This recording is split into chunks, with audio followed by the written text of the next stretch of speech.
Eh, gracias por la presentación, ¿cierto? Con Angélica somos amigos, ya no vamos a decir las décadas, pero son décadas que somos amigos, ¿ya? Y hemos compartido muchas gratas jornadas, ¿cierto? Académicas y no académicas, y se ha ido generando un cariño muy, muy especial. Yo también te quiero mucho, Angélica, y ha sido muy importante dentro de mi vida, puesto que si no fuera por ti, ¿ya? Yo no me habría metido en este tema de la resiliencia, que ni siquiera sabía el nombre ni sabía pronunciarlo, ¿ya? Pero tú fuiste muy sabia y muy generosa, y por ahí, vamos a hacer memoria, ¿eh? Por ahí, yo ya te conocía, pero por ahí por el año 94 o 95, tú me regalaste un libro pequeñito de Stefan Van Stendhal, y me dijiste, mira, te puede interesar. Te lo agradecí y lo dejé por un tiempo sobre mi escritorio.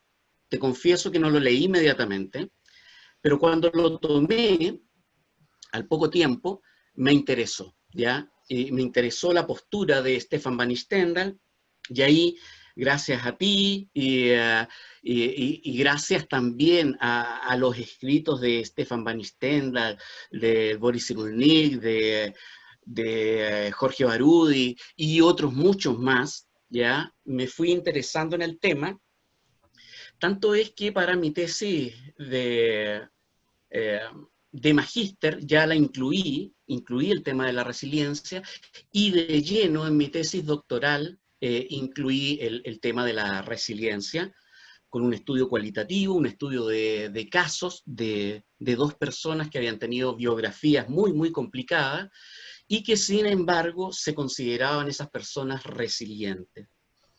A partir de esos casos, yo empecé a eh, formular un pequeño modelo teórico de cómo yo creía que se construía la respuesta resiliente, ¿ya? Y ahí en mi tesis doctoral concluyo, ¿cierto? Porque era exigencia del doctorado terminar con un modelo de corte teórico, y genero este modelito pequeño, ya que intenta todavía explicar cómo es que se construye la respuesta resiliente. En función de esa divagación teórica que hice yo en mi tesis doctoral, eh, junto a otros colegas, ya que por ahí a algunas personas les da un poco de risa, conformamos un equipo de trabajo, el equipo de resiliencia de acá de la Universidad Católica del Maule, porque es ahí donde yo trabajo, ¿cierto? En la Universidad Católica del Maule, en Chile. Desde ahí empezamos a hacer una serie de estudios, investigaciones, y al poco andar nos dimos cuenta de que carecíamos de instrumentos que midieran esta variable que llamábamos resiliencia, ¿ya? Y en Chile no había. En Latinoamérica incipientemente había uno o dos instrumentos, y el resto eran instrumentos norteamericanos, específicamente estadounidense, y había algún instrumento europeo, pero que con los colegas consideramos, y es mi convicción, de que, de que hay que hacer ciencia latinoamericana, y no siempre estar dependiendo de instrumentos que corresponden a otras culturas. Y probablemente lo que definimos nosotros como adversidad en Latinoamérica es distinto a lo que se considera adversidad en Europa o en Estados Unidos. Entonces, con esa motivación nos abocamos a trabajar algunos instrumentos creados aquí en Chile, validados aquí en Chile, ¿ya? Entonces, y que, como nos decía nuestro profesor de metodología de la investigación, los instrumentos tenían que ser válidos y confiables. Y bueno, hicimos ese trabajo de validar en nuestra realidad esos instrumentos. Entonces, de eso quiero conversarles hoy día, ¿ya? y entonces mostrarle dos instrumentos de corte cuantitativo, tipo escalas, y dos metodologías cualitativas para evaluar resiliencia. Así vamos a ver un instrumento que es para jóvenes y adultos de resiliencia, otro para escolares, un tercero para evaluar resiliencia familiar y un cuarto instrumento, metodología, que hemos recientemente creado, que es para evaluar resiliencia en niños entre 5 y 8 años, que es una novedad porque es muy complicado evaluar ese rango de edad. Les contaré que anecdóticamente todavía no hemos podido hacer el lanzamiento de ese libro. Esperamos hacerlo, este lanzamiento en Santiago, bajo el alero de SEANIM. Ahí te quiero comprometer, Angélica, para que armemos una jornada y lancemos ese libro, ¿ya? Como lo habíamos conversado en algún café anterior. Y lamentablemente ya habíamos impreso el libro, salió de la editorial, ¿cierto? Y nos agarró por sorpresa el coronavirus. Yo me quedé con todos los libros, están acá en mi casa, ¿ya? Y no los pude repartir ni siquiera a los otros autores, ¿ya? Porque hemos estado confinados y no hemos podido hacer un lanzamiento oficial, que haremos el lanzamiento a lo mejor con un año de retraso, no importa, ¿ya? Este libro está fechado por ahí por marzo de 2020, así que, bueno, saldrá en marzo de 2021 o no sé cuándo, ¿ya? Pero va a salir. Bueno, sin más, quiero empezar a compartir la pantalla acá con la presentación.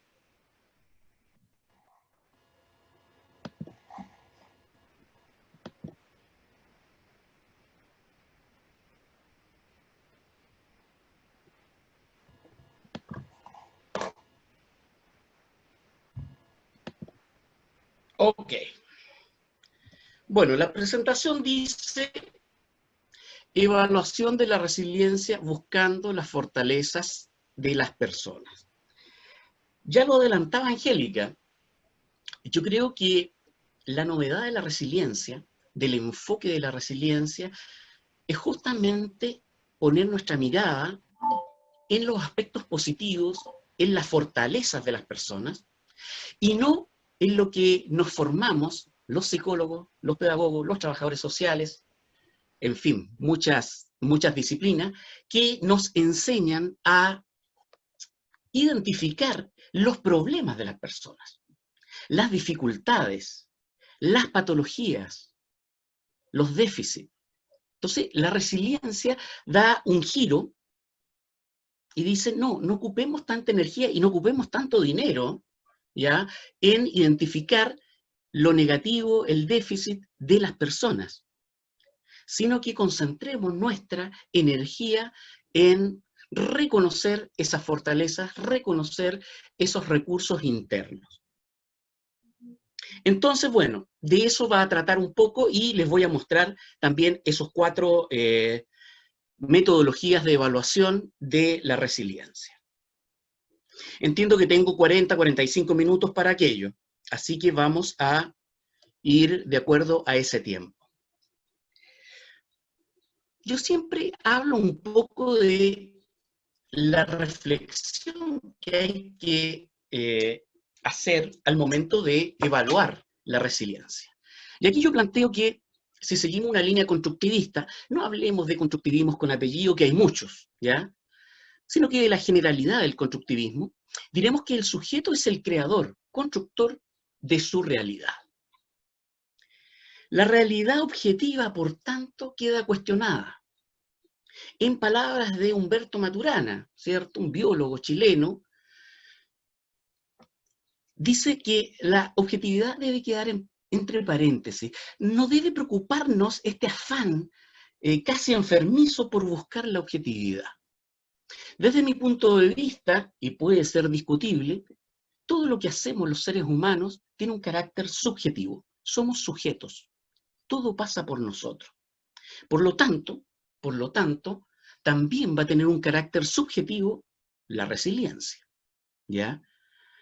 Por lo tanto, también el hablar de dificultades también tiene que ver con lo subjetivo. Un problema no es objetivamente un problema, una dificultad. Es subjetivamente un problema, ¿ya? Vamos a ahondar un poquitito más en eso. Por tanto, no podemos, si existen muchas realidades, ¿cierto?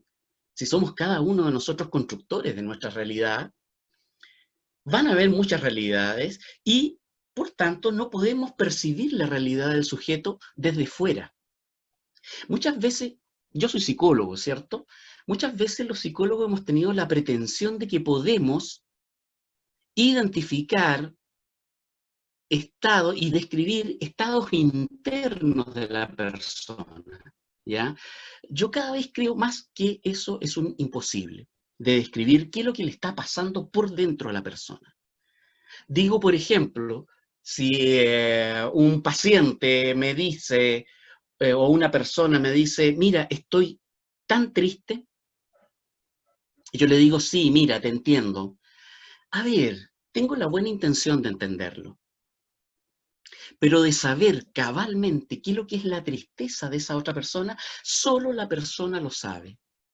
Y lo que es tristeza para él o para ella, a lo mejor para mí no es tristeza. Puede ser rabia, puede ser otra emoción, ¿ya? Porque cada uno de nosotros va a definir esa emoción. Y eso nos complica entonces al momento de evaluar. Será, dice después la cuarta idea, será el sujeto quien defina su realidad. Es el sujeto quien define su realidad. Entonces, ¿podemos evaluar la resiliencia desde la mirada del observador privilegiado? ¿Podemos definir desde fuera qué es una adversidad o problema?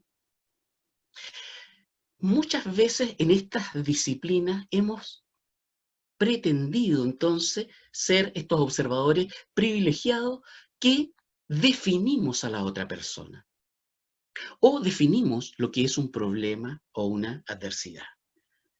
Creo yo que no se puede hacer eso, no se puede hacer aquello de definir desde fuera.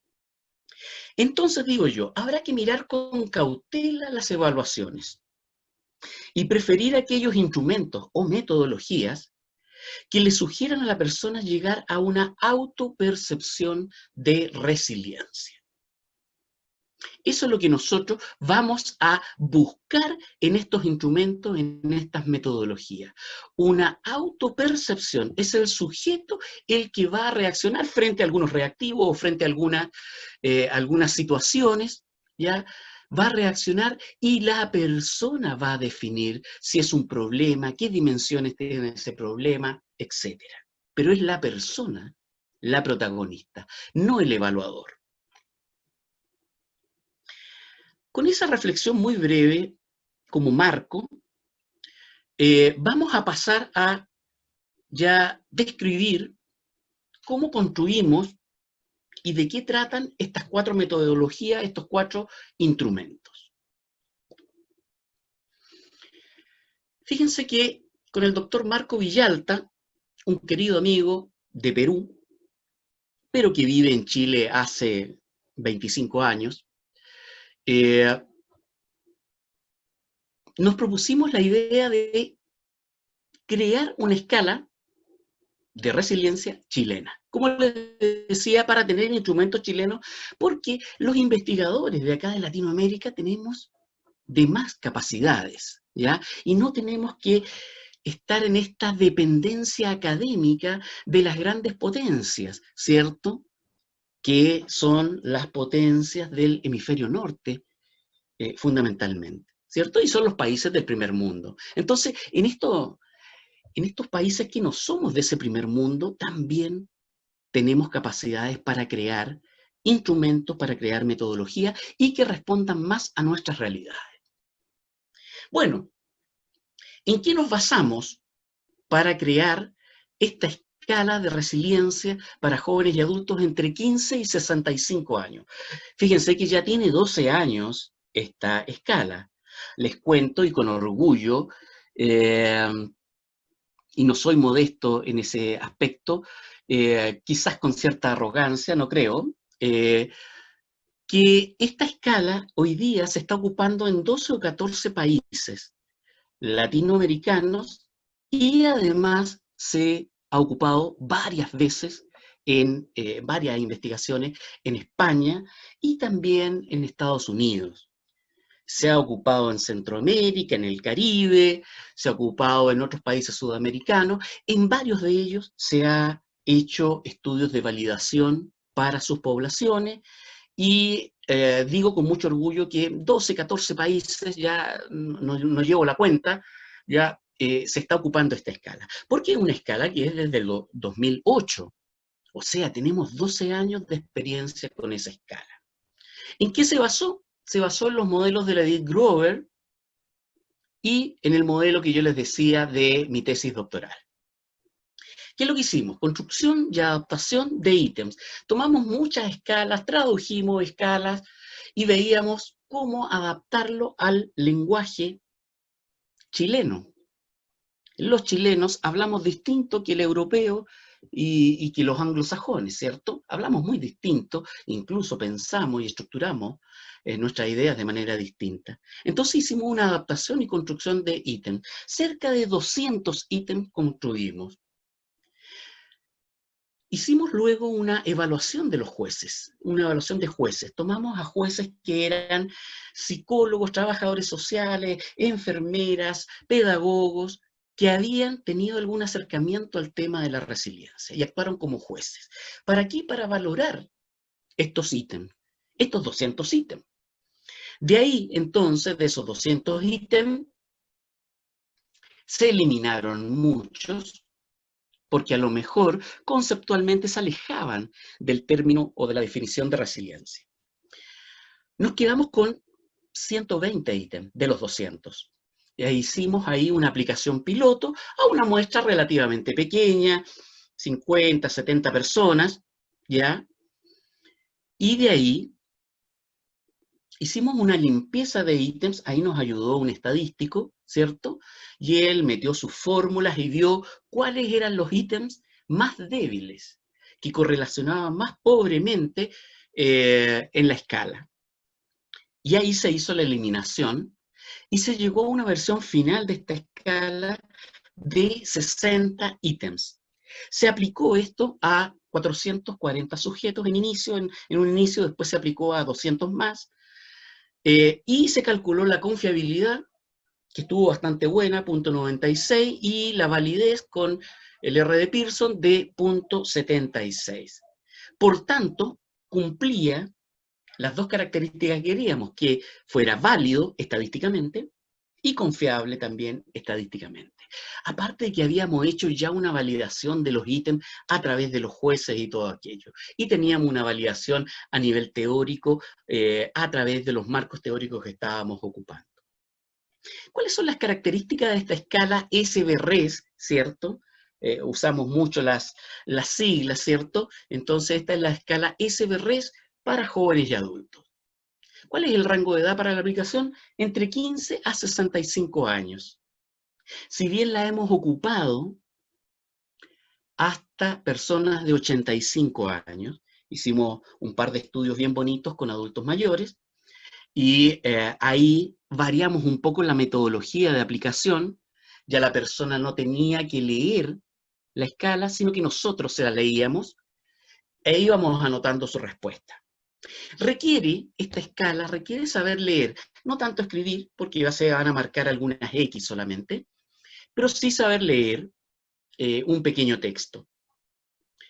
El formato es en papel, 3 carillas, 3 hojas, 3 fotocopias. Esto resulta muy barato. Los que conocemos el instrumental psicológico o pedagógico sabemos que hay instrumentos que son carísimos, ¿ya? De multiplicar. Acá es muy barato y son 3 fotocopias solamente de la escala. La administración es autoadministrado, el sujeto va escribiendo y se puede hacer individual o colectivamente. Ojo con lo colectivo, yo siempre sugiero que en el caso de adultos no sobrepasen los 20 sujetos. Si son más, hay que pedirle colaboración a un ayudante, ¿ya? Ahora, hemos hecho, y alguna vez estando en Ecuador, hicimos una aplicación monstruosa que fue a 300 personas a la vez, ¿ya? Pero teníamos un ejército de ayudantes. Entonces, en un gran auditorio lo hicimos y era una cosa monstruosa y estábamos haciendo, era como un ejercicio metodológico solamente, ¿ya? Pero yo sugiero que la administración, si va a ser colectiva, no sobrepase los 20 sujetos, o si no, tengo que ya pedir la colaboración de un ayudante. El tiempo de administración, como máximo 25 minutos. Nosotros hemos tenido la experiencia de que nunca hemos llegado a esos 25 minutos, sino que se maneja en un rango entre 15 y 20 minutos la aplicación. Son 60 ítems, dijimos, con 5 alternativas cada uno, y que van entonces desde una alternativa muy de acuerdo, que va a valer 5 puntos, a una muy en desacuerdo, que va a valer 1 punto. Entonces va muy de acuerdo, ni acuerdo ni desacuerdo, en desacuerdo y muy en desacuerdo. Tiene un puntaje máximo de 300 y un puntaje mínimo de 60 puntos. Hay un protocolo para pasar esta escala, hay un manual también, que lo tienen ahí en Seanim, que también lo pueden ubicar ustedes en la web. Paso el aviso, si quieren tener estos manuales, vayan al sitio academia.edu, y ahí van a encontrar bajo los autores, bajo el nombre de los autores, esta escala. Y la pueden bajar porque está hecha en formato digital, ¿cierto? Y la bajan gratuitamente. ¿Cómo es el formato de la escala? Es muy sencillo, dice escala de resiliencia SBRES. Nosotros siempre, y digo siempre con mucha seguridad, la hemos ocupado esta escala con fines de investigación. ¿Se puede ocupar con fines más clínicos, individuales, personalizados a nivel de la pedagogía, del trabajo social o de la psicología? Sí, se puede aplicar, ¿ya? No con un fin de tener un diagnóstico clínico, no, pero tú puedes tener un diagnóstico de resiliencia y establecer un perfil de resiliencia. Porque eso es importante decirlo. La escala SBRES te va a dar un puntaje general de resiliencia que tú lo vas a traducir en un nivel de alta, media o baja resiliencia, ¿ya? Pero además te va a dar información sobre 12 dimensiones que están relacionadas con la resiliencia de acuerdo a nuestros marcos teóricos, ¿ya? Entonces tú puedes, con esas 12 dimensiones, establecer un perfil de la persona, en que se van a destacar, por supuesto, las áreas más altas, las dimensiones más altas, y tú puedes también identificar las dimensiones más bajas. Con ello ya te da una guía muy importante para poder intervenir con ese grupo de personas o con esa persona, ¿ya? De hecho, nosotros lo hemos hecho varias veces con algún programa de intervención que también creamos acá en la universidad, ¿ya? Un programa de intervención en resiliencia. Entonces, te da ese perfil, con lo cual entonces te enriquece tu evaluación. Es muy simple, dice sexo, mujer, hombre, y estamos poniendo actualmente la alternativa otro, ¿ya? La edad, nunca preguntamos el nombre, no nos interesa ni otro dato, sino que a veces hemos preguntado, por ejemplo, por nivel educacional, ¿ya? Va variando el formato un poquito, pero este es el formato general. Y la sentencia es: evalúe el grado en que estas afirmaciones lo o la describen. Marque con una X su respuesta. Conteste todas las afirmaciones. Y no hay respuestas buenas ni malas. Ahora, ¿por qué contestar todas las afirmaciones? Las 60, ojalá que las contesten las 60. Pero y nosotros manejamos un criterio que si la persona no contesta el 10 o más % de las preguntas, vale decir 6 o más preguntas, no las contesta, las dejó en blanco, se invalida esa escala, ¿ya? Y la eliminamos. Y es muy simple de contestar, ¿cierto? Están las 5 columnas, desde el muy de acuerdo hasta el muy en desacuerdo, y después dice yo soy o yo estoy. Ahí uno lo va adaptando. Por ejemplo, la primera dice, yo soy una persona con esperanza. Y es la persona la que se autodefine, si tiene o no esperanza. No tengo por qué desde fuera yo catalogar si una persona tiene esperanza o no. Eso es una arrogancia muy grande, decir desde fuera que esta persona tiene esperanza o no tiene esperanza. Entonces es la persona la que se autoevalúa. Entonces, bueno, y ahí se sigue con los 60 ítems, ¿cierto? Y que nos arroja, como decía, un puntaje general de resiliencia y puntaje por cada una de las dimensiones. ¿Mm?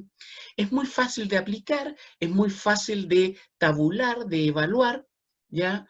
Y como les digo, existe ese manual de resiliencia, SBRES, de resiliencia, y lo van a encontrar ahí en academia.edu. Bueno, ese es el primer instrumento, por ahí por el 2008. Por ahí por el 2009, con la doctora Ana Castro, que es una persona que le tengo mucho, mucho cariño, y además es mi esposa, ¿cierto? Y esposa por bastantes años, ya, por bastantes años. No vamos a decir cuánto, como decía la Angélica, porque podemos entrar en algún tipo de reacción de tipo depresiva. Bueno, con Anita Castro, como le suele decir la Angélica, la Anita Castro, eh, íbamos a algunos congresos, presentábamos la otra escala, y siempre había una pregunta, oye, ¿y cuándo van a crear una escala para escolares? Y era una inquietud muy interesante. Entonces, con Anita nos abocamos al trabajo de crear una escala para escolares entre 9 y 14 años. ¿Por qué 14 años? Porque a los 15 empieza la otra escala. ¿Por qué a los 9 años empezar? Porque ahí consultamos con algunos pedagogos y nos decían, mira, acá en Chile, yo no te aseguro que un niño de 7 o de 8 años sepa leer y entienda lo que está leyendo. A los 9 probablemente sí, pero a los 7, a los 8 lo veo con dificultad. Entonces hicimos el corte a los 9 años. Nos basamos en la lógica de la escala SBRES. ¿Para qué íbamos a inventar la rueda de nuevo, cierto? Entonces nos basamos en sus marcos teóricos y entonces nos abocamos a la construcción y adaptación de ítems. También creamos muchos ítems. Hicimos una evaluación de jueces. En este caso pusimos mucho interés en tener jueces que eran pedagogos, pedagogas, ¿ya? También psicólogos, psicólogas, enfermeras, trabajadoras sociales, trabajadores sociales. Se hizo una aplicación piloto a 40 niños. Se les aplicó la escala, ¿cierto? Porque queríamos eliminar algunos ítems, hacerla más liviana la escala, pero además con ellos se hizo una especie como de focus group con los niños, donde conversábamos acerca de cómo había sido la experiencia y si les había costado algún ítem en particular, ¿ya? Alguna palabra en particular. La verdad que se les hizo bastante fácil a los niños contestar la escala en esta experiencia piloto, ¿ya? Trabajamos con niños socioeconómicamente de nivel bajo y de nivel medio, ¿ya? Entonces, no, eran de colegio municipalizado, entonces nos asegurábamos ahí que supuestamente si el chico estaba entendiendo las palabras, probablemente el de nivel medio e incluso el de nivel alto iba a tener menos dificultad. Igual, entonces, incluimos a chicos de nivel medio y medio alto. Ahí que lo que hicimos, eliminamos los ítems, nuevamente le pedimos ayuda al estadístico y se llegó a la versión final de la escala, que tiene 27 ítems. Era importante rebajar los ítems porque la fatiga de los niños podía aparecer, ¿cierto? Si le presentábamos una escala de 60 ítems, a lo mejor iba a ser muy cansador. Se hizo una aplicación a 300 niños, entre niños y niñas, ¿cierto? Entre 9 y 14 años. Se calculó la confiabilidad, anduvo muy bien, punto 88, y el cálculo de validez, punto 78. Acordémonos que estos indicadores están desde punto 70 hacia arriba, son muy buenos. ¿Ya? Uno tiene que entrar a dudar si están bajo punto 70, pero aquí cumplíamos aquel requisito. ¿Cuáles son las características de la escala? R. Rango de edad para la aplicación, ya lo dijimos, 9 a 14 años, requiere saber leer. Escribir no tanto, pero leer. Formato en papel, 2 carillas. Acá son 2 fotocopias, ¿ya? La administración es autoadministrado y se puede hacer individual y colectivamente. El colectivamente yo pondría el límite en 15 niños, más arriba de 15 niños le pedimos la colaboración a algún ayudante. Tiempo de administración, 20 minutos como máximo. La verdad es que los niños se demoran bastante menos, alrededor de 15 minutos. Los ítems son 27 ítems con 5 alternativas cada uno. Desde el muy de acuerdo hasta el muy en desacuerdo. El formato es muy parecido a la escala SBRES, ¿ya? Puntaje máximo 135 puntos y puntaje mínimo 27 puntos. ¿Ya? También hemos tenido mucha experiencia desde el 2009, hemos estado difundiendo esta escala y se han hecho validaciones de esta escala en Perú, en Ecuador, en Colombia, en El Salvador, en Centroamérica, en Guatemala también se ha hecho, y se han hecho también validaciones de esta escala, también de la SBRES, en España, ¿ya? En Cataluña, y en el sector de Pamplona, que eso es Navarra, ¿ya? En Pamplona se han hecho validaciones de esta escala. Y también en Barcelona, en Cataluña. ¿Cuál es el formato? Más o menos así, va variando, dependiendo de las muestras, le vamos agregando algún otro dato. Escala de resiliencia para niños entre 9 y 14 años. Estamos agregando acá escala de resiliencia para niños y niñas entre 9 y 14 años hoy día, ¿ya? Mujer, hombre, otro también estamos poniendo, y la edad. Y dice, muy parecido, pero cambiamos un poquito el lenguaje y lo hacemos un poquito más directo, y dice, evalúa el grado en que estas frases te describen. Marca con una X tu respuesta, contesta todas las frases. No hay respuestas buenas ni malas. Y luego viene el mismo esquema, ¿cierto? Está una sentencia y dice, yo soy una persona que se quiere a sí misma. Y el niño, la niña, evalúa eso. O dice, yo soy optimista respecto del futuro. Y la persona, ahí el niño, la niña, dice sí, estoy muy de acuerdo, o cualquiera de las otras alternativas.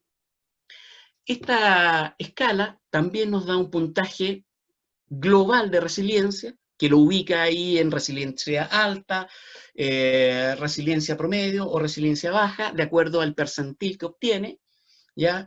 Y entonces ahí podemos interpretar ese puntaje global. Pero además entrega 5 puntajes de 5 dimensiones, ¿ya? 3 dimensiones que se parecen mucho a las dimensiones que hablamos en el SBRES, qué sé yo, identidad, autoestima, modelos, generatividad, pragmatismo, qué sé yo, ¿ya? Pero acá agregamos dos dimensiones que nos parecieron fundamentales, que eran los recursos internos y los recursos externos con que cuenta el niño o la niña. Y entonces eso puede orientar fácilmente nuestra intervención posterior a la evaluación, ¿ya? Porque bueno, si sale la escala de recursos internos alta, bueno, ahí tenemos una tremenda fortaleza. O, por el contrario, si sale más alta la dimensión de recursos externos, ya sabemos que tenemos que trabajar entonces con el contexto de los sujetos. Siempre nosotros indicamos, y eso yo les indico a mis alumnos de pre y posgrado, que cuando hacemos una intervención en resiliencia, tenemos que partir por las fortalezas de la persona. Siempre a mí en psicología me enseñaron que tenía que partir por el síntoma, por la patología, por la desviación. Y acá la resiliencia me está diciendo lo contrario, y es muy importante. Hay que partir por lo positivo, la fortaleza. Si nosotros partimos por las debilidades de la persona, sin querer, sin tener la intención, estamos reforzando la idea de debilidad o la idea de déficit en el sujeto. Sin embargo, si partimos por los recursos, las fortalezas que tiene la persona, el niño, en este caso la niña, ese niño, esa niña van a ir teniendo la percepción de éxito, porque nosotros vamos a estar abordando áreas en que ellos son más fuertes. Y va a tener entonces una autopercepción más positiva.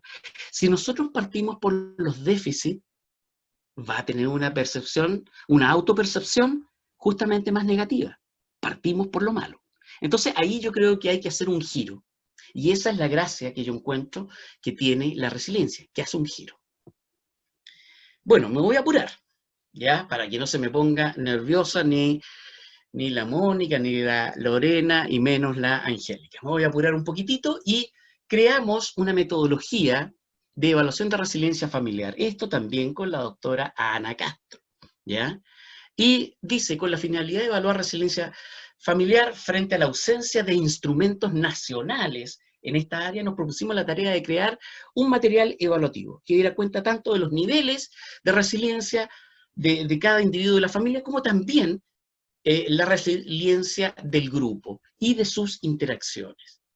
La metodología para evaluar resiliencia familiar, y le pusimos, por supuesto, como nos gustan las siglas, la primera se llamaba SBRES, la de resiliencia escolar se llamaba R, escala de resiliencia escolar, y acá le pusimos RES-F, ¿cierto? Fue creada basándose en los marcos teóricos de la Dick Grover y también en el marco teórico que yo había trabajado, siendo sometido a criterios de jueces expertos, quienes validaron esta metodología, ¿cierto?, estos instrumentos, desde su conocimiento teórico y práctico en el área. Nosotros, ¿qué hicimos? Le mostrábamos a estos jueces una serie de casos que en donde tenían que resolverse de alguna manera la situación, pero eran casos problemáticos, ¿ya? Entonces le preguntábamos a estos jueces, ¿usted cree que esto puede, este caso puede ser factible de ser analizado desde la perspectiva de la resiliencia? Ahí teníamos un formato para que nos contestaran. Entonces la metodología RES-F, después de tener cerca de 30 historias que nosotros habíamos creado, consiste en un set de 6 historias de diferentes temáticas, tales como el embarazo adolescente, el alcoholismo, la drogadicción, el tener accidente, la cesantía o paro, ya que estamos saliendo para Latinoamérica, ¿cierto? Cesantía le decimos nosotros acá, pero en otros países se le dice paro, o es el haber perdido el trabajo o no tener trabajo, enfermedades crónicas, entre otras. Y esto se complementa, estas 6 historias se complementan con una pauta de observación, ¿ya? La metodología, obvio, fue validada por quienes, por psicólogos, trabajadores sociales. Nos interesaba mucho los trabajadores sociales porque ellos, por excelencia, trabajan con familias, ¿ya? Y educadores que también trabajan con familias. La metodología fue probada con 40 familias de la región séptima de Chile. La región séptima de Chile, para los amigos latinoamericanos y las amigas latinoamericanas, es la zona central de Chile, de este país que es muy largo, a la mitad nosotros estamos. Y bueno, característica de la metodología RES-F, entonces consta de 6 historias, adicionalmente existe una pauta de observación con 3 procesos familiares, como son el poder, la autoestima y la comunicación. Esta pauta de observación con el poder, la autoestima y la comunicación es llenada por otro evaluador. Vale decir, cuando evaluamos familiarmente, tiene que estar la persona que dirige la conversación y además un observador, ¿ya? Que va a llenar estas pautas. La administración total ocupa un tiempo variable condicionado por el tipo de discusión que se da en la familia, pudiendo demorar entre 20 minutos, que sería un récord ya de rapidez, a lo que es más lógico, unos 60 minutos. A veces nos ha pasado que con familias que son muy productivas en su diálogo, en su discurso, tenemos que hacerlo en 2 sesiones de 1 hora cada uno. Hay que tener esa flexibilidad. La interpretación de las respuestas de la metodología RESF es fundamentalmente cualitativa, ¿ya? Acá no sacamos puntaje, no asignamos percentiles, no hacemos nada de eso. Eso lo hacíamos en la escala. Acá vamos a hacer una interpretación de tipo cualitativo, tratando de visualizar los elementos protectores y de riesgo que aparecen en el diálogo, como también identificar las conductas resilientes eventualmente construidas por los sujetos. ¿Cómo es el formato? El formato es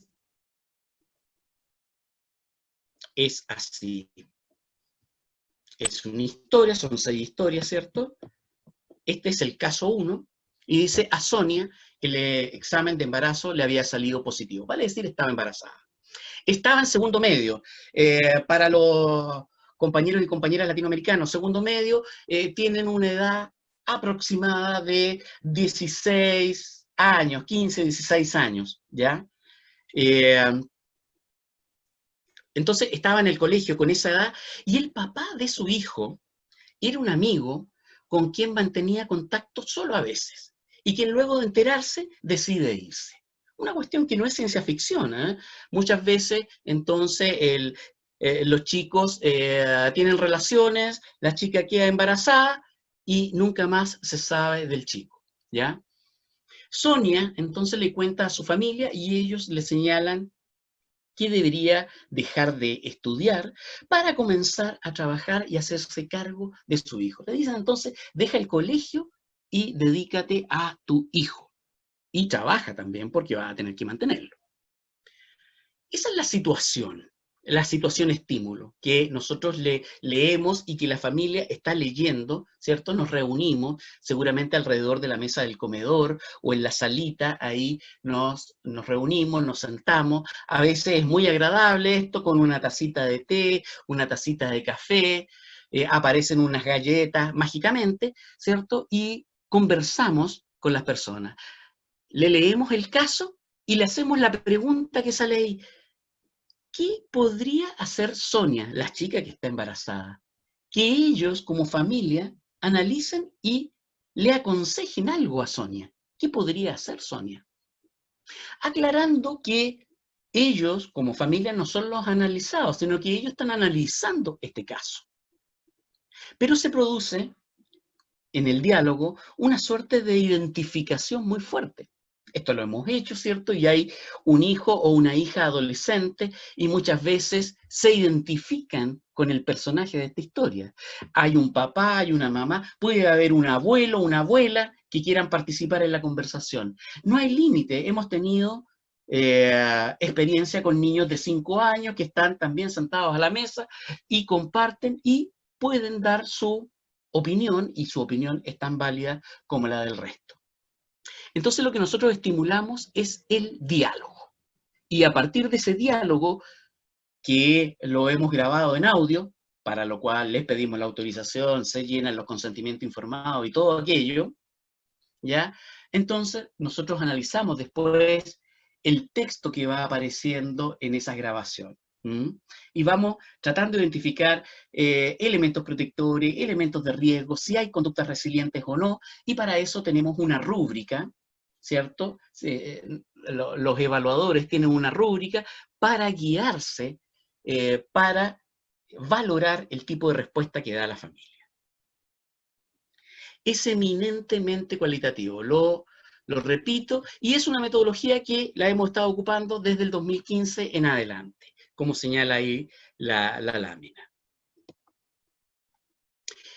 La novedad, que yo les decía que nos arruinó un poco el coronavirus, el lanzamiento de esta metodología, y nosotros creamos un manual de evaluación de resiliencia en la infancia, cuya sigla, nos encantan las siglas, ERIN, Evaluación de Resiliencia en la Infancia, con el fin de generar material gráfico para la evaluación de resiliencia en niños y niñas entre 5 y 8 años, ¿cierto? La escala R empezaba a los 9.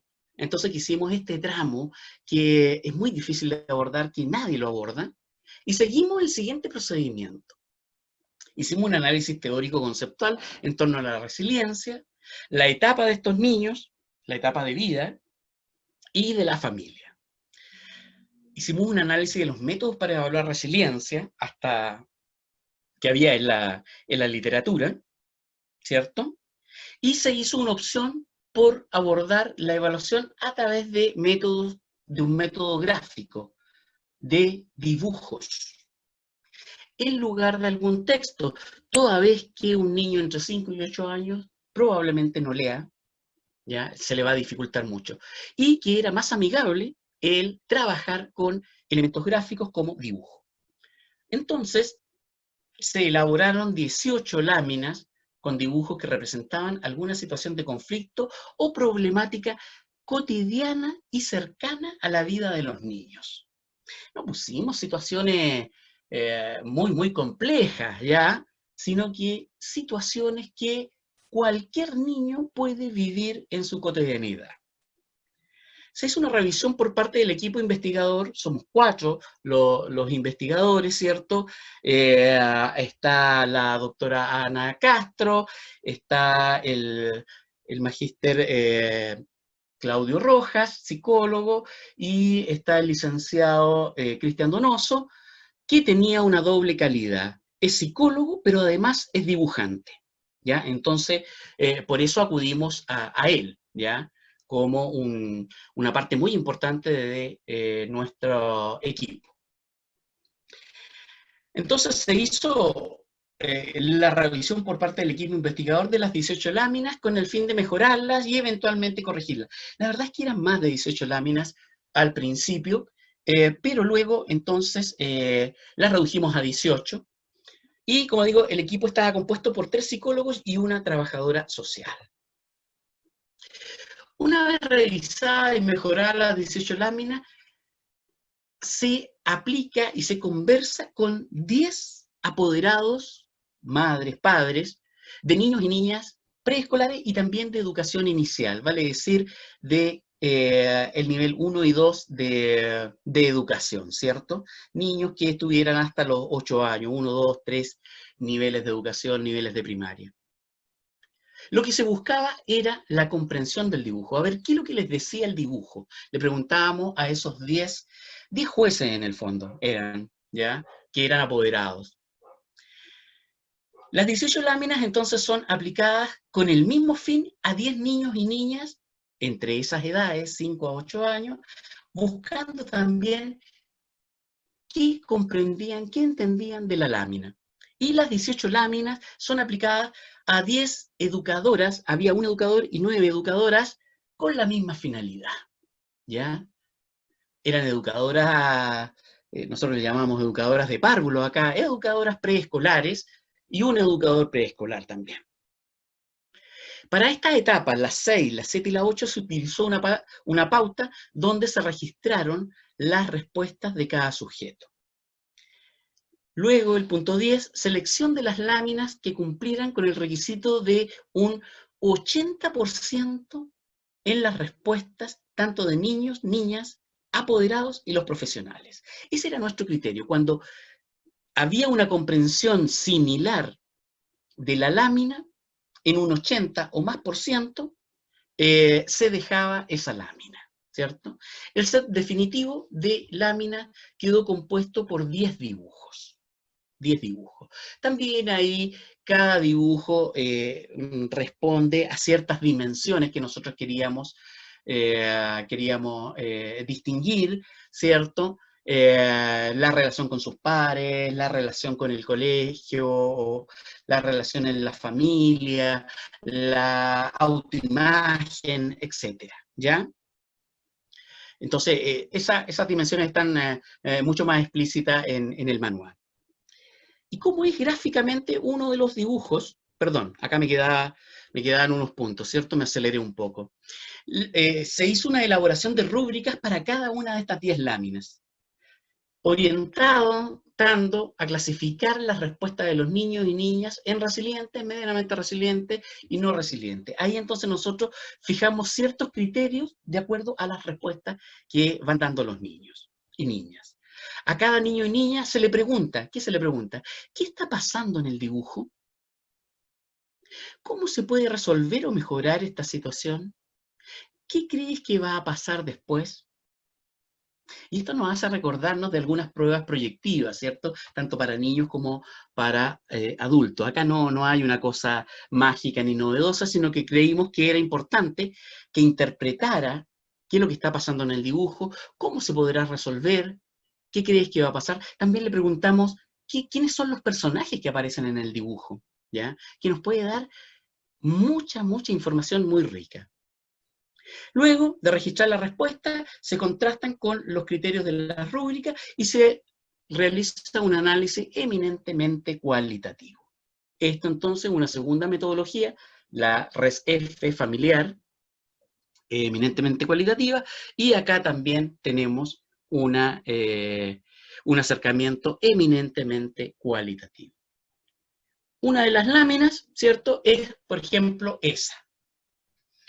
Hay un niño que está, según mi interpretación, pueden haber más de una interpretación, hay un niño que está complicado y hay un perro que está al lado, ¿ya? Ahora, son figuras relativamente ambiguas. El perro no está atacando al niño, está al lado, puede interpretarse el rostro del perro, a lo mejor positivamente, a lo mejor negativamente, el niño puede estar complicado, pero no sabemos por qué. Entonces hay que preguntarle al niño, a la niña, ¿qué está pasando en el dibujo? Generalmente te dicen, hay un niño que está asustado porque está al lado de un perro grande. Ah, ya. ¿Y qué crees cómo crees que se puede solucionar esto? ¿Ya? ¿Cómo podemos mejorar la situación? Y ahí el niño te dice, no, el niño puede ir donde su papá, ¿ya? ¿Y qué crees que va a pasar después? Ah, no, el perro se va a ir y el niño se va a quedar jugando con su papá. Ya, por ejemplo, estoy inventando, ¿cierto? Entonces ahí tenemos un ejemplo de las 10 láminas. Hay láminas que tienen que ver con la comida, hay láminas que tienen que ver con el juego, con las competencias, con la autoestima a través de mirarse a un espejo, etcétera, ¿ya? Bueno, y esas son las 4 metodologías, instrumental, que nosotros hemos elaborado acá en la Universidad Católica del Maule. Además tenemos un manual de intervención en resiliencia, que también ustedes lo pueden encontrar por ahí en la web, ya está subido también en academia.edu, ya. Puede, si es que quedan ejemplares, que esté a la venta ahí en el CEANIM, si es que quieren tenerlo en papel. Está la escala SB-RES en papel, no sé si quedan ejemplares ya en el CEANIM, y también está la escala R. Esta metodología ERIN para infancia todavía no la hemos publicitado y, como les digo, tengo guardado los libros en unas cajas ahí en una pieza en mi casa. Bueno, yo les agradezco un montón su atención y entonces quedo a disposición de ustedes por si hay preguntas, si hay algún comentario, alguna observación, estoy dispuesto a aquello. Muchas gracias. Voy a tomar la palabra dado que soy la directora ejecutiva, ¿ya? Bueno, en primer lugar, Eugenio, yo te había escuchado las presentaciones de las 2 primeras pautas y la verdad que lo que has expresado hoy día lo que has comentado se me ha convertido en un cuento maravilloso. Cuento de verdad, ¿eh? No un cuento de fantasía. Siento que tu presentación ha sido magistral, genial. Gracias. No, creo que es la mejor que te he visto. Ya hasta te han brillado los ojos, será el Zoom que me muestra eso, ¿ya? O que estoy frente a una ventana, puede ser también. También, pero no le quitemos el valor, ¿ya? Mira, quisiera tomarme un tiempo, Eugenio, disculpen los demás, porque me has aclarado algunas dudas existenciales que yo tenía con la pauta, ¿ya? Además de pedirte que con urgencia hagas la del adulto mayor, pero con urgencia, antes que se me acabe el tiempo, Eugenio. Bueno, mira, en primer lugar, yo pedía el contexto. Ya yo decía, bueno, ¿cómo sabemos si el niño llegó con dolor de estómago? ¿Cómo sabemos si tomó desayuno? Y le pasamos la prueba y está en condiciones diferentes al resto del grupo. Sin embargo, hoy día pienso, y por favor ratifícame, que los factores externos los estás midiendo, ¿verdad? Los estás evaluando. Sí, No en sí, forma hay un acercamiento. directa ni tan evidente, pero me doy cuenta por tu lectura que sí están. ¿Ya? Y esto me deja tranquila respecto a la pauta, ¿ya? Además, me parece que es interactiva, o sea, las preguntas, lo que me parece que tiene el valor de la resiliencia, ¿ya? Por último, qué bueno que hablaste de la Anita, me recuperaste mi Anita, la doctora Castro, ¿ya? Mucho interés tendría yo en conocer el programa de intervención de resiliencia, sobre todo ahora en pandemia. Y creo que ojalá ustedes tengan algunos alumnos que pudiesen aplicar la prueba y qué peso ha tenido la pandemia en cómo me siento yo, en términos de las preguntas que ustedes hacen, por lo tanto, de la resiliencia. Y no sé si me quedó lo subjetivo, no puedo estar más de acuerdo, ya no solo con Maturana, con lo que dices tú, y pensando en la vida de uno, ¿verdad? Ahora, una cosa que te quería preguntar o agregar, o que no te entendí bien, es que yo estoy cada vez más fascinada con las desviaciones, siguiendo a Gálvez, porque somos todos diferentes. Y cuando tú evalúas un promedio, ¿a quién representa? Estamos hablando de seres humanos, y si no caemos en cómo se construyen los textos de lectura, por ejemplo, en mi Chile de Educación, para un niño promedio, que no existe. ¿Ya? Bueno, sigan trabajando, pues chicos, todavía tienen tiempo, están jóvenes, están llenos de energía, y creo que tienen mucho, mucho por construir. Y de una vez, por último, pídele a Amazon que reparta los libros. Yo estoy ansiosa por conocerlo. ¿Ya? No, de verdad, creo que es un instrumento que puede llegar a ser sumamente valioso. Bueno, Gracias, gracias. Felicitaciones, felicitaciones. Gracias. Fíjate que, Angélica, respecto de tus reflexiones, sí, lo del contexto de los niños o de las personas siempre está presente, ¿ya? Ahora, lo de las desviaciones, ¿nosotros qué queremos rescatar? A mí me hace ruido el término desviación. Yo creo que queremos rescatar las particularidades de las personas, ¿ya? Porque el término de desviación, aparte que es un término estadístico, ¿cierto? Me hace un poquito de ruido. Pero sí nosotros queremos rescatar las particularidades de las personas y queremos dar respuesta a esas particularidades. Los promedios, salvo para algún tipo de investigación de corte cuantitativo, no nos va a reflejar lo que está pasando con la persona. Entonces yo no puedo estar más de acuerdo contigo. Ahora, creo yo que estos instrumentos, esta escalita, estas metodologías, ¿cuál es la finalidad? La finalidad es que hagamos un trabajo riguroso en resiliencia. ¿Y a qué me refiero? Y el otro día estaba en un conversatorio, ¿cierto?, donde me trancé en una discusión con otra colega.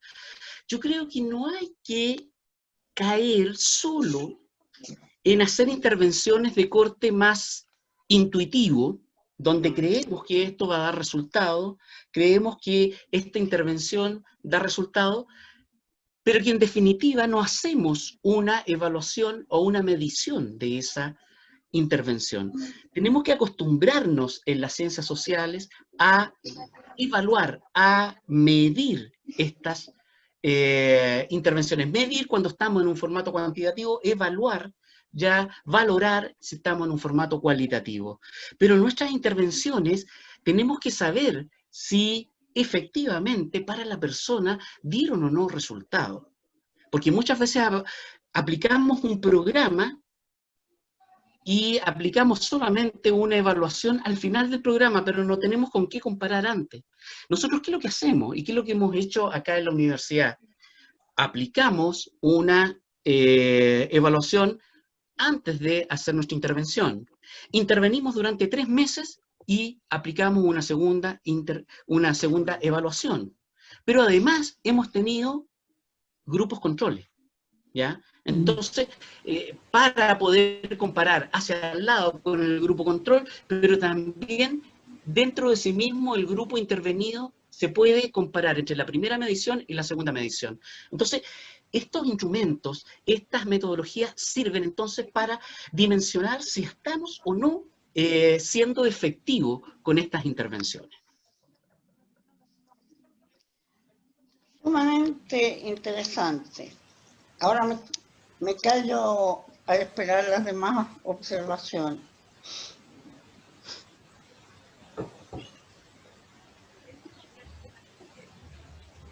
Los micrófonos están todos habilitados, por si acaso tienen que presionar la barra espaciadora si quieren hablar.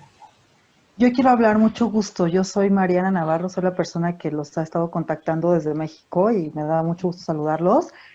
Y para mí es un honor tener interacción con el doctor Eugenio Saavedra, porque yo mi tesis de maestría justamente la basé en la escala de resiliencia SBRS para medir en 100 alumnos en línea cómo podemos, a través de fortalecer los pilares de la resiliencia en las aulas virtuales, mejorar su retención y aprobación. Entonces, la verdad es que me sirvió muchísimo la escala y me fui a la segura, y ahorita justo les platicaba hace como 2 semanas que mi tesis doctoral la estoy haciendo sobre resiliencia en el adulto mayor, y justamente también me está sirviendo como base la escala del doctor. Entonces, bueno, me siento más que emocionada de escucharlo. Digo, he analizado mucho su validez y bueno, si estuviera en Chile y no estuviera en México, le pediría su autógrafo. Muchas gracias, es un honor. Felicidades.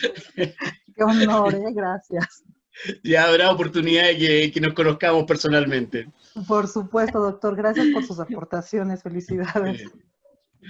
A propósito de lo que dice la compañera desde México, con mucho orgullo digo que estas escalas han sido ocupadas en una infinidad de trabajos, de tesis. El otro día solamente una compañera ecuatoriana me decía que solo en su universidad hay 50 tesis de grado basadas en este modelo, ¿ya? En estas escalas, ¿cierto? Entonces, eso te llena de orgullo. También hay tesis, y acá también estamos haciendo tesis hoy día que tienen que ver con el COVID-19, el confinamiento, etc. Entonces, lo que me pone muy contento es que estas escalas, estas metodologías no están quedando guardadas en un escritorio, sino que están sirviendo como herramientas prácticas. Eso es lo importante, que nosotros trabajemos con estas herramientas y podamos intervenir en grupos de estudiantes, grupos de adolescentes, grupos de adultos o adultos mayores más efectivamente. Lorena.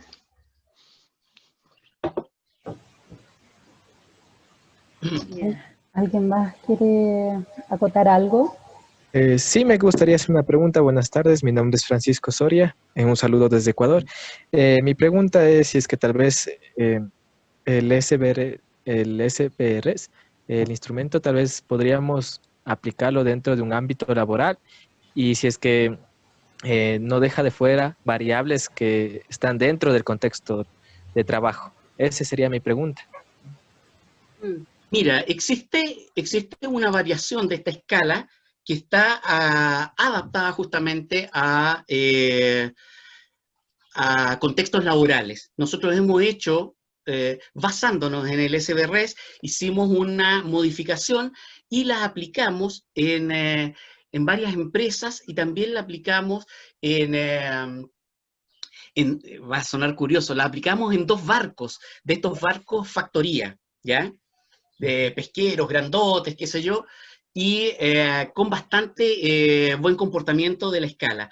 Tenemos ese formato de escala con características más laborales. Los contenidos de fondo no varían, pero sí en lo más concreto se va adaptando el ítem a la situación laboral, ¿ya? Entonces hemos tenido un acercamiento y por ahí tenemos 3 o 4 estudios que toman a personas en situación laboral. ¿Mm? Si tú de repente me escribes, yo puedo, si bien yo no estoy trabajando hoy día en esa área, pero con el colega que hicimos la adaptación de la escala, a lo mejor te puedo poner en contacto, ¿ya? Porque él entiendo que ha seguido trabajando con esa variación, esa adaptación de la escala. Así que escríbeme, y para los que quieran escribirme, para saludarme o para cualquier otra cuestión académica, mi mail es mi nombre en el fondo, Eugenio Saavedra, tal cual como mi nombre, Eugenio Saavedra, @hotmail.com. Moni, yo quiero... Muchas gracias. Ya, ok. ¿Puedo hacer una pregunta? Perdón, no quiero que se me escape Mariana, ¿ya? ¿Vamos a poder conocer la escala de adultos mayores? ¿Cómo podemos acceder a ella? Pero es la SBRS.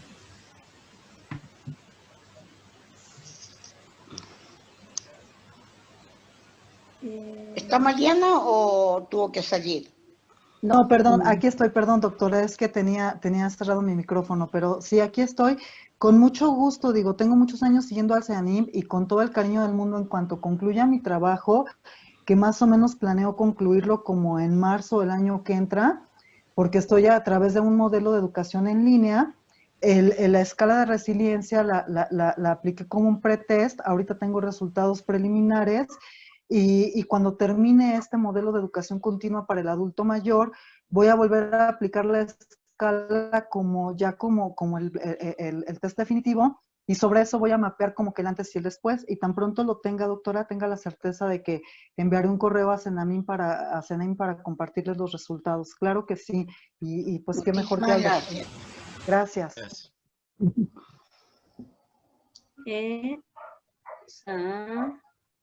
Cristian quería la palabra, ¿verdad? Mi querida Angélica, muchas gracias por tomar en cuenta una pregunta que tenía. Querido Eugenio, qué gusto y qué grato escucharte una vez más y ahora de manera virtual. Sí, qué curioso, pero en aquella ocasión donde, bueno, perdón, para hacer la pregunta exacta y no perder mucho tiempo, permíteme, por favor, voy a hacer lo que... Esto es del último... Esa gorra tiene historia, ¿eh? Esa gorra tiene historia, sí. Sí, Fue en Puerto Viejo, en la Universidad de Puerto Viejo, ¿cierto? De Manabí, en Ecuador, y el día que nos estábamos despidiendo con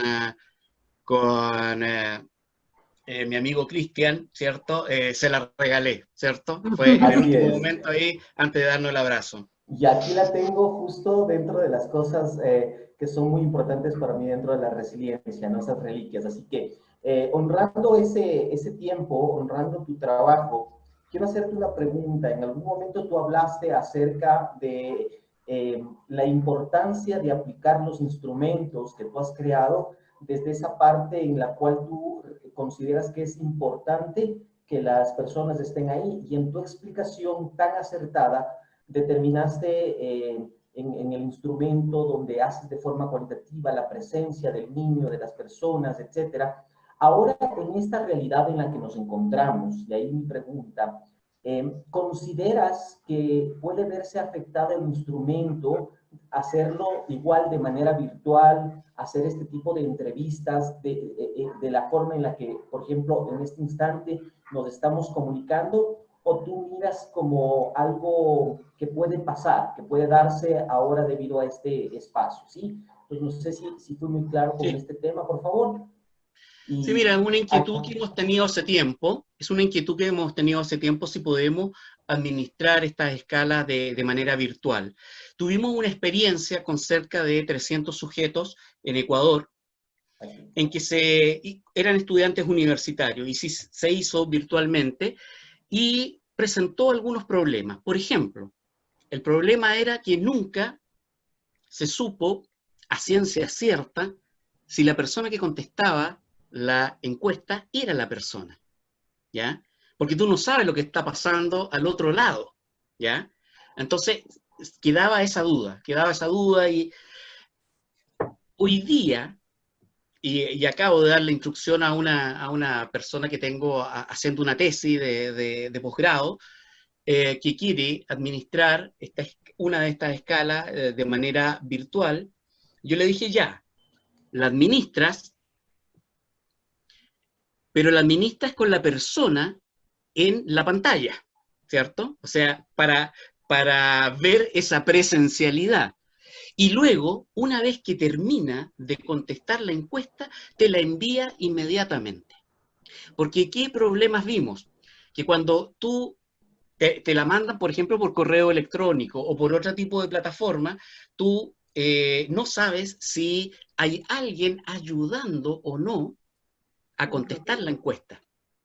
O si se la pasas a otra persona, o se la pasa al niño, a la niña, para que juegue un rato, conteste la encuesta y después tú la mandas como que la contestó esa persona. Entonces, tomando esa precaución, se podría pasar virtualmente, siempre frente a la cámara, ¿ya? Y que te envíen inmediatamente, ya sea en un correo o que te escaneen las respuestas, ¿ya? O en algún formato digital que lo puedas enviar, pero de inmediato, para que no varíen las respuestas. Hemos tenido mala experiencia cuando damos estas escalas, se las llevan a su hogar las personas y las tienen que devolver al otro día. Primero, más de la mitad no vuelve nunca. Y segundo, la otra, tú no tienes la certeza que haya sido la persona la que contestó la encuesta. Así que eso es mi respuesta, Cristian. Gracias, querido Eugenio, gracias. Y solamente una última inquietud que tengo. Nada más aprovechando que tú estás acá, porque sé que a veces es un poco complejo comunicarse contigo, ¿sí? Con esta maravilla de la tecnología, y qué gusto verte desde acá. Te pregunto lo siguiente. He escuchado, y existe un grupo de personas que han mencionado, y lo voy a tratar de parafrasear, quiero honrar tu trabajo, pero hay personas que sí mencionan de que las escalas o los instrumentos de medición que existen solamente son tal vez un pequeño acercamiento a una realidad. Sin embargo, no existe una confiabilidad en sí de los instrumentos como tal. Tú, al ser un investigador, al ser un creador de estas escalas, yo te pregunto, desde el respeto que te mereces, ¿qué les dirías a estas personas en particular? Les diría que estoy muy de acuerdo, y que hay que desconfiar, fíjense, hay que desconfiar de estos instrumentos tipo escala, ¿ya? Tipo escala, o tipo test, ¿cierto? Tipo cuestionario, porque esos instrumentos son solo una fotografía del momento, ¿ya? Entonces, claro, es un acercamiento, pero es un acercamiento parcial, ¿ya? Es un acercamiento parcial. Y yo, por eso que estoy de acuerdo, ¿ya? Todo este tipo de instrumentos no hay que divinizarlos, endiosarlos, como que me van a dar una respuesta cabal acerca de los recursos resilientes que tiene una persona. Es un acercamiento, Es un acercamiento. Es un buen acercamiento y para eso uno toma las precauciones que esta escala sean sometidas a validez, a confiabilidad, estadística. Uno toma todas esas precauciones. Así y todo, yo considero que son solo un acercamiento. Yo no soy una persona muy amante de la psicometría, ¿ya? Creo yo que la psicometría, haciendo la analogía, ¿cierto? La psicometría es una fotografía de un momento, pero tú puedes cambiar, el ser humano es dinámico. Entonces, a mí me gustaría instrumentos que fueran más flexibles para simular lo que es un video, ¿ya? Cuando tú te sacas una foto, te saca con la cara que tenías en ese segundo. Cuando te hacen un video, esa cara va cambiando, ¿ya? Ese rostro va cambiando. Entonces, debiéramos ir caminando hacia instrumentos que logren rescatar más bien el proceso de la resiliencia, más que la fotografía de la resiliencia. Hoy día tenemos fotografías de resiliencia, ¿ya? Por eso que también es importante ir dejando un poco de lado solo lo cuantitativo, que no es que tampoco esté demonizando lo cuantitativo, sirve lo cuantitativo, ¿ya? Pero hay que ir hacia metodologías más cualitativas que nos pueden proveer de una riqueza inmensa acerca del discurso de la persona, ¿ya? Y que creo que captan mejor el dinamismo de las personas, tal como la metodología de resiliencia familiar capta la dinámica que hay en una discusión, ¿ya? Capta esa dinámica. Entonces, eso es lo rico de ese tipo de evaluaciones. Pero como te digo, yo creo que es un acercamiento solamente, ¿ah? No tenemos toda la respuesta, es un acercamiento. Muchas gracias, Eugenio, muy amable. Un abrazo para Anita, por favor, desde Ecuador. Ya, en tu nombre. Yo prometo que va a ser la última. Creo que has dado, también aclarándome el hecho de que la resiliencia es un proceso, la pregunta es un corte, que es lo que tú acabas de explicar con la foto y el video, ¿verdad? Uh-huh. Tal vez te invitaría, no a participar yo, poder usar un video feedback. Uh-huh. ¿Ya? Claro. Y ahí hacer el análisis del proceso. ¿Mm? Claro, claro. Bueno, pero felicitaciones, creo que extraordinario, bravo. Gracias. Muchas gracias a ustedes por la invitación y por tener la paciencia de escucharme en este tema que para mí es una pasión también. Yo creo que vamos a ir terminando en honor al tiempo. El próximo webinar será el 22 de septiembre a las 3 de la tarde y se llama Vínculo Humano-Animal y Resiliencia. Será a cargo de María Gabriela Simpson y Bárbara Centillo. Bueno, menos mal que nos vamos a juntar después del 18 porque si no, seríamos 5 nomás en la pantalla porque no podemos ver más gente en ninguna parte. 5 solamente se permite entre el 18 y el 20, así que nos juntamos, como decía, el 22 de septiembre y lo otro, la escala R, aún nos quedan ejemplares impresos y el manual de actividades individuales y familiares en resiliencia, que creo que no lo nombraste tú, Eugenio, hoy día, ¿verdad? ¿O sí? El manual de intervención en resiliencia, sí, con actividades familiares y grupales. Esa. ¿Les quedan ejemplares? Sí, ese nos quedan también ejemplares. Y como decía Eugenio, con el aporte de Eugenio nos hicimos famosos a nivel internacional. ¡Y la Anita! Y la Anita Castro. Bueno, la familia Saavedra Castro. Sí. En masa. En pleno nos estamos volviendo, digamos, a tener un espacio, digamos. Así que bueno, los dejamos cordialmente invitados para el 22 de septiembre a las 15 horas. Y váyanse preparando porque en noviembre vamos a tener con nosotros a Stefan Van Ixenday, el 5 qué de bueno. noviembre. Qué bueno. Así que, Y el y en José octubre Luis. también tenemos muy buenos webinars. Y en septiembre, el último de septiembre, va a estar a cargo con José Luis Gonzalo Maduro. ¿Ya? Así que bueno, muchas gracias por participar y nos estamos viendo después del 18, porque solamente a través de nos podemos juntar 5 personas.